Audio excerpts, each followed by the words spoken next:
আমার এক স্বাস্থ্য ভাই তো কয়েকদিন আগে ফোন দিয়ে আমার বলতেছে যে ভাই কি অবস্থা, আমি এই তো আছি ভালো। তো বলতেছে যে আমার 1 লাখ টাকা দেওয়া লাগবে। তা আমি কইতেছি 1 লাখ টাকা দেওয়া লাগবে, সে কিসের জন্য? তো বলতেছে যে বিদেশ যাবো, 1 লাখ টাকা দেওয়া লাগবে, তুই দিবি 1 লাখ আর 2 লাখ টাকা এক জায়গাতে ম্যানেজ করলাম, আর 2 লাখ টাকা কিস্তি উঠাই। তাহলে কত হলো? 5 লাখ। আচ্ছা, তো এখন 5 লাখ টাকা দিয়ে যাবো হচ্ছে সই দিতে। তো এখন তারও বললাম যে সই দিতে যাবি, ভালো করে জানাশোনা কর, সব ঠিক আছে, সব ঠিক আছে, স্যালারিও ভালো, কাজও ভালো, সবই ভালো। তো তারে আমি নিষেধ করি নাই ভাই। কারণ হচ্ছে, যদি আমি নিষেধ করি, সে 100% না 1000% ভাববে যে তারে আমি টাকা ইনকাম করতে দিব না, সে বিদেশে আছে টাকা ইনকাম করবে, সেটা আমি চাই না। আমি অনেক টাকা ইনকাম করি সেটা বলবে, এই জন্য কিছু বলি নাই। তো টাকা তো আমরা কাতার প্রবাসীরা কীরকম আছি সেটা সবাই ভালো জানে, কিন্তু কিছু মানুষ আছে না জানে শুনেই দেখেন 1 লাখ টাকা চায় বসছে।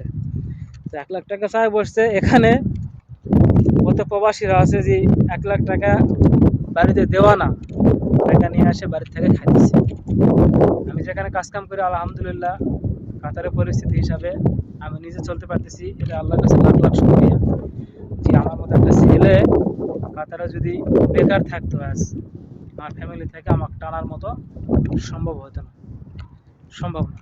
কারণ ওই যে মাস শেষে 600 700 500 রিয়াল দিয়ে রাখা সম্ভব না। আমরা এখন বলে যে বাড়িতে চলে আয়, যদি কাতারে এরকম হয়, আমি বাবাকে বলি যে না, বাড়িতে চলে গেলে তো চলেই গেলাম, আর তো থাকবো না।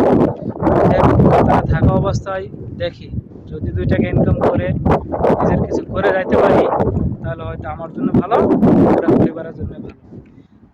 সবসময় সবাই বলে প্রবাসীরা একসময় পকেট খালি থাকে, টাকা পয়সা যত ইনকাম করুক না কেন পকেট খালি হয়, খালি থাকে। আমিও সেই কথাই বলি ভাই, পকেট খালি থাকে।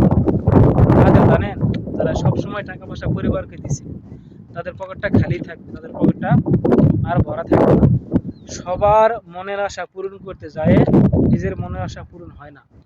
আমার মতো যারা প্রবাসী আছে, হ্যাঁ পূরণ হয়, যারা হচ্ছে টাকা ইনকাম করে নিজের কাছে টাকা রাখে।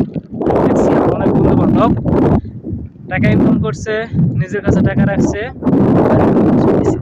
আবার কেউ বাড়িতে দিছেও না, এরকম আছে। তাদের কাছে আজ অনেক টাকা পয়সা হয়েছে, তারা এখন দেশে চলে গেলেও নিজের কিছু করতে পারবে।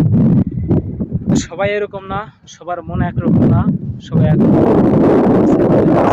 সমান হয় না, সবাই তো এরকম সমান হয় না।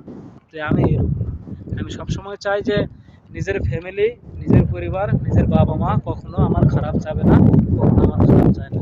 আমি সেটাই করি যতটুকু আমার সামর্থ্য আছে। আর এটাও আমি জানি যে আমি যে বয়সে আমি বিদেশে আসছি, অনেক কম বয়সেও বিদেশে আসছি। আচ্ছা, কাতারে 9 বছর চলে, তাহলে ভাবেন যে কত বছর বিদেশে আসছি। যেই সময় বিদেশে আসছি, সেই সময় আমার বাবা অনেক কষ্ট করে